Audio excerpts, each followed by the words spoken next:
வெள்ளைக்கொம்பன் விநாயகனது பேரொரு கருணையினால் துவிஜ கணபதியின் அன்பினால் இந்த வகுப்புகள் தொடர்கின்றன. ஒரு ஜாதகத்தில் குரு அப்படின்றது மிக மிக முக்கியமான கிரகம். இந்த ராசி கட்டத்திலே 12 ராசிகளிலே last but not the least அப்படின்ற மாதிரி 12ஆம் இடம் என்பது மீன ராசிக்கு சொந்தம். எப்போவுமே எஞ்சான் உடம்புக்கு சிரசே பிரதானம் என்று சொன்னாலும் நிற்கக்கூடிய அந்த கிரவுண்டிங் எனர்ஜி என்பதும் ஒரு வாழ்க்கையிலே வெற்றி தோல்வியை தீர்மானிக்கும். நாம் நிற்கக்கூடியது இந்த கால்களில் தான். அதனால தான் 12ஆம் இடம் காலை குறிக்கும். ஒரு குருநாதர் அப்படின்னா அவருடைய பாதத்துக்கு ரொம்ப முக்கியத்துவம் தருவோம் நம்ம சம்பிரதாயத்தில். இந்த குரு என்று சொல்லக்கூடிய கிரகம் எதனுடன் சேர்ந்தாலும் அதை விரிவுபடுத்தக்கூடிய தன்மை படைத்ததுன்னு தெரியும். ஒரு குரு கேட்டலிஸ்ட் அப்படின்னு ஆங்கிலத்தில் ஒரு வார்த்தையை சொல்லுவோம். ஒரு கேட்டலிஸ்ட் என்ன செய்வார்னா ஊக்குவிப்பார்.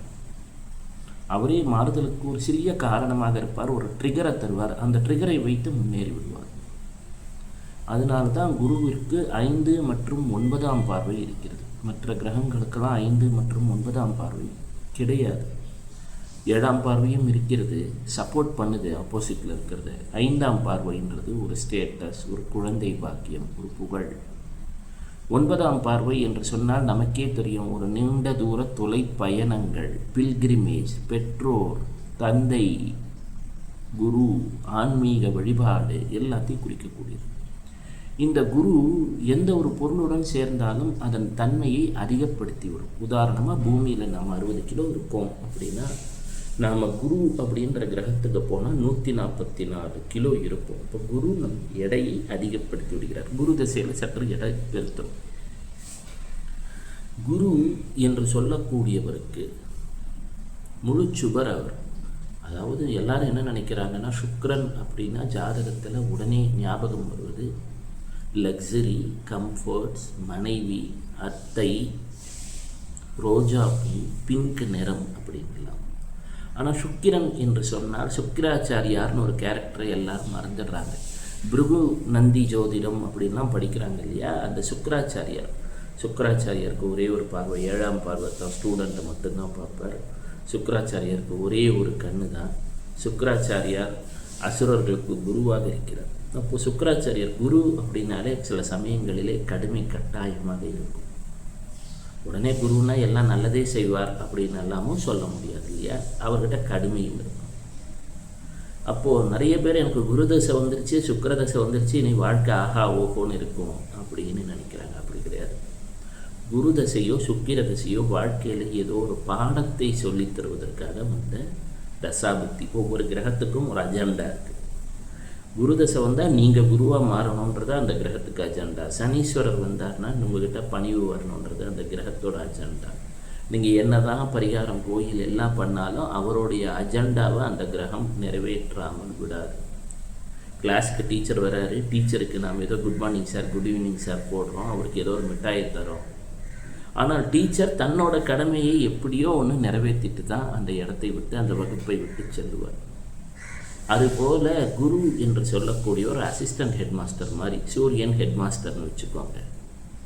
அப்போ இந்த குரு என்று சொல்லக்கூடியவர் எதனுடன் அசோசியேட் ஆகிறாரோ அந்த கிரகத்தின் தன்மைகளை அதிகப்படுத்திவிடுவார். உங்கள் ஜாதகத்தில் எங்கே வேணாலும் இருக்கலாம். குருவும் சந்திரனும் சேர்ந்தால் கஜகேசரி யோகம் அது இதுன்னு சொல்கிறான். இந்த யோகங்கள்ன்ற பேரை விடுத்து பார்த்தால் சந்திரன் என்று சொன்னால் உணவு, சந்திரன் என்று சொன்னால் அம்மா, சந்திரன் என்று சொன்னால் இடதுகன், சந்திரன் என்று சொன்னால் மனம். இதோட குரு அசோசியேட் ஆகும்போது அதிகமாக யோசிக்க ஆரம்பிச்சிருவீங்க, அம்மா பேச்சை கேட்க ஆரம்பிச்சிருவீங்க. அப்புறம் உணவில் சில சமயங்களில் சரியான கவனம் இல்லாது போகலாம். நிறைய சாப்பிட்டு உடம்பும் இதாகலாம். அது குவாலிட்டியாக குவான்டிட்டியான்னு ஒன்று இருக்குது. வாட்டர் ரிட்டன்ஷன் உடம்புல அதிகமாகும். இதெல்லாம் குரு ப்ளஸ் சந்திரன். இந்த குரு ப்ளஸ் சந்திரனுடைய சேர்க்கை இருக்கிறது என்று சொல்லிவிட்டாலே அவர்களுக்கு அந்த நீர் சம்பந்தப்பட்ட விஷயங்கள், சக்தி வழிபாடு, இதிலெல்லாம் ஈடுபாடு மிக மிக அதிகமாகி விடுகிறது. அப்போ குரு சந்திரன்னு சொன்னால் சந்திரன் என்று சொல்லக்கூடியது ராசியை குறிக்கக்கூடியது. ஜென்ம குரு ராமர் வனத்தில். இப்போ பலருக்கும் தெரியும் மிதுன ராசிக்கு ஜென்ம குரு வரப்போகுது. மிதுன ராசினா புல் தரைன்னு வச்சுப்போமே. குருன்னா யானை, மிருகங்களில் யானை நடந்து போனால் புல் தரை அழியாது, ஆனால் நெசுங்கம் இல்லையா, ஒரு வெளி வேதனம் இருக்கும் இல்லை, அதுதான் குரு. சரி, பொதுவாக இந்த மாதிரி குரு இருக்கும்பொழுது சிலருக்கு வயிறு சம்பந்தப்பட்ட உபாதைகள் வந்துவிடும். குருவும் சந்திரனும் சேரும் பொழுது அதுக்கு என்னதான் தீர்வு? அப்போது அடிக்கடி குளிக்கும் பொழுது இறைவனை நினைத்து கொண்டு இறை நாமங்களை சொல்லிக்கொண்டு சிவசிவ சிவசிவன்னு சொல்லிட்டு நாம் இது பண்ணும்பொழுது அதோடைய பாதிப்பு குறையும். ஏனென்று சொன்னால் நீர் என்று சொல்லக்கூடியதற்கு ப்ரோக்ராமிங் கேப்பபிலிட்டி உண்டு. ஜாதகத்தில் 4ஆம் இடம், 8ஆம் இடம், 12ஆம் இடம் காலபுருஷ தத்துவத்தில் ப்ரோக்ராம் பண்ணக்கூடியது. ஏன்னா கடகம், விருட்சகம், மீனம் நீர் ராசி. நம்ம கோயிலில் கூட நீரை தான் ப்ரோக்ராம் பண்ணி தெளிக்கிறாங்க இல்லையா. வாட்டருக்கு அந்த மாதிரி ஒரு கேப்பபிலிட்டி உண்டு. நம்முடைய எண்ணங்களே, ஆற்றல்கள், எல்லா மதத்திலையுமே நீருக்கு ஒரு முக்கியத்துவம். அதனால் நீர் ராசிகளில் இருக்கக்கூடிய கிரகங்களை நம் எண்ணத்திற்கு ஏற்ப நம்மளால் மாற்றக்கூடிய ஒரு வலிமை எல்லார்கிட்டையுமே உண்டு. அப்போது இந்த குரு சந்திரனுடன் சேரும் பொழுது, அவ்வப்போது குளிக்கும் பொழுது இறைவனை நினைத்து கொண்டு ஒரு இது பண்ணும்பொழுது அது ஒரு தீர்வாக அமையும். அப்போ குரு செவ்வாயும் சேர்ந்து விட்டால் குரு மங்கள யோகம்னு பேர். நிறைய நிலம் சேரும். அல்லது செவ்வாய்னு சொன்னால் ரத்தத்தை குறிக்கக்கூடியதுனால ஒரு ஃபிசிக்கல் ஃபிட்னஸ்க்கு கொஞ்சம் உடல் பருமனாக இருக்கலாம். செவ்வாய் தோலை குறிக்கக்கூடியது, ப்ராட் ஷோல்டர்ஸ். அதே போல் குருவும் செவ்வாயும் சேரும் பொழுது ஏதோ ஒரு வகையிலே ரியல் எஸ்டேட் சார்ந்த லாபங்கள் வந்து கொண்டே தான் இருக்கும். செவ்வாய் முருகனை குறிக்கக்கூடியது, செவ்வாய் ஆஞ்சநேயரை குறிக்கக்கூடியது. அதனால தான் கோயிலுக்கெல்லாம் போய் பார்த்தோம் அப்படின்னு சொன்னால் சூரியனும் செவ்வாயும் சேர்ந்திருந்தால் சிவராஜ யோகமாக, இந்த சிவராஜ யோகத்தை குறிக்கக்கூடிய வகையில் தான் நரசிம்மர் என்று சொல்லக்கூடியவர் செவ்வாய். சுதர்சன சக்கரம் சூரியனின் தன்மை. இருவரும் ஒவ்வொரு பக்கத்தில் இருப்பாங்க. அப்போ நரசிம்மரை சேவிச்சுட்டு வந்தால் நம்ம ஜாதகத்தில் சிவராஜ யோகம்னு ஒன்று இல்லைன்னா கூட அதுக்கான தன்மைகள் ஏற்படும். அதனால தான் ஒரு பக்கம் சூரியன், ஒரு பக்கம் செவ்வாயை பிரதிபலிக்கக்கூடியது. பெருமாளுடைய வடிவத்தில் சூரியன் என்று சொல்லக்கூடியதை பிரதிபலிக்கக்கூடியது சுதர்சன சக்கரம். சந்திரன் என்று சொல்லக்கூடியதை பிரதிபலிக்கக்கூடியது அவருடைய சங்கு. அதனால தான் வட இந்தியா, ஒரிசாலேருந்து பார்த்திங்கன்னா நவாம்சம்னு சொல்ல மாட்டாங்க, அவங்க சங்காம்சம் அப்படின்னு. ஏன்னா சந்திரன் தான் பாக்கியத்தெல்லாம் தருதுன்னு. இத்தனைக்கும் நவாம்சத்துக்கு அதிபதி சுக்கிரன், கல்யாணத்துக்கு பார்க்குற நவாம்சத்துக்கு. அதுக்கு தசாம்சம்னு ஒன்று இருக்குது, அது வேலைக்கான கட்டம், அது வர்க்க சக்கரம், பின்னாடி பார்ப்போம். அதுக்கான அதிபதிக்கு அதுக்கு பேர் சூரியாம்சம்னா அதுக்கு ஒரு பெயர் உண்டு. சந்திராம்சம் அல்லது சங்காம்சம் அல்லது சூரியாம்சம்னெல்லாம் அங்கே சொல்கிறாங்க. ஏன்னு சொன்னால் சூரியன்றது நம்ம ஆத்மாவை குறிக்கக்கூடியது. ஒரு உயிர் உடலில் இருந்தால் தானே நம்ம அந்த ஒரு பேரோடு இருக்குது. அப்போது சூரியன் ஆத்மாவை குறிக்கக்கூடியது. அதனால தான் சூரியன் 6, 8, 12 இருந்தாலும் ஒரு ஜாதகத்தில் லக்னத்தில் இருந்து, அல்லது சூரியன் நமக்கு ஏதோ ஒரு வகையிலே அதற்கு பகை வீடு என்று சொல்லக்கூடிய கும்பத்திலோ மகரத்திலே இருந்தாலும், அல்லது சூரியன் ராகுவோடு சேர்ந்திருந்தாலும், ட்ரம்ப் ஜாதகத்தில் சூரியன் ராகுவோடு சேர்ந்திருக்கு. அதனால அப்பப்போ அவருக்கு ஒரு கோபம், ஒரு டக்குன்னு ஒரு செயல்படுத்தக்கூடிய தன்மை, வேலையில் பயங்கர அப்ஸ் அண்ட் டவுன்ஸ் எல்லாம் இருக்குது. இல்லாட்டி சூரியன் திக்பலமே இல்லாமல் இருந்தாலும், சூரியனுக்கு 4ஆம் இடத்துல திக்பலம் கிடையாது. ஒரு ஜாதகத்தில் சூரியன் 4ஆம் இடத்துல இருந்தால் எமோஷனலாக ஏதோ ஒரு டிஸ்டர்ப்டாக தான் இருப்பார். அதெல்லாம் இருந்தாலும் கூட, சூரியன் அவயோகியாக இருந்தாலும் கூட, சூரியனை ஏதோ ஒரு வகையிலே வழிபட்டு கொண்டே தான் இருக்க வேண்டும். அதனால தான் நமசிவாய மந்திரத்தெல்லாம் அடிக்கடி சொல்கிறோம், ஏன்னா ராமநாமத்தை சொல்கிறோம். இதெல்லாம் சூரியனை ஆக்டிவேட் பண்ணக்கூடிய சில செயல்பாடுகள். அதே போல் சந்திரன் மனசு நம்மளை அடையாளப்படுத்தினால்தான் நம்மால் ஒரு செயலை செய்ய முடியும். ஒரு கிச்சனுக்கு போய் காஃபி குடிக்கணும்னு மனசு சொன்னாதான் நம்மளால் கிச்சனுக்கு போக முடியும், காஃபி குடிக்க முடியும். ஒரு சிறிய செயலுக்கு கூட மனம் அது செம்மையானால் மந்திரங்கள் ஓத வேண்டாம். அப்போ அந்த மனம் என்று சொல்லக்கூடியது சந்திரன். ஏதாவது சந்திரன் நீச்சமாக இருக்கான்லாம் பார்க்கக்கூடாது. சிலருக்கு சந்திரன் நீச்சமாக இருக்கலாம் விருட்சகத்தில், சூரியன் துலாத்தில் நீச்சமாக இருக்கலாம். இருந்தாலுமே நாம் அதை பற்றியெல்லாம் யோசிக்கக்கூடாது. சந்திரன் என்று சொல்லக்கூடிய மனதை, இந்த மனதை எவ்வாறு வலிமைப்படுத்துவது, அதுக்கு தான் இந்த மந்திரங்கள். மனதின் திறம் மந்திரம் அவ்வப்போது சொல்லிக் கொள்கிறோம். சரி, இந்த சூரியனும் சந்திரனும் நாம் சொல்வதைப் போல இடதுகண் வலதுகண்ணாக இருக்கிறது, காலமாக இருக்கிறது. அப்போது காலத்தில் 2 வகை, மேனிஃபெஸ்டட் டைம், அன்மேனிஃபெஸ்டட் டைம் அப்படின்ட்டு. இன்னும் வெளிப்படாத ஒரு காலகட்டம். அப்போது குருவும் செவ்வாயும் சேரும்போது சூரியன் பரமாத்மா அப்படின்னு கூடியது. அந்த பரமாத்மா என்பது ஒரு கட்டத்தை கடப்பதற்கு ஒரு ராசி கட்டத்தை ஒரு மாதம் எடுத்துக்குது.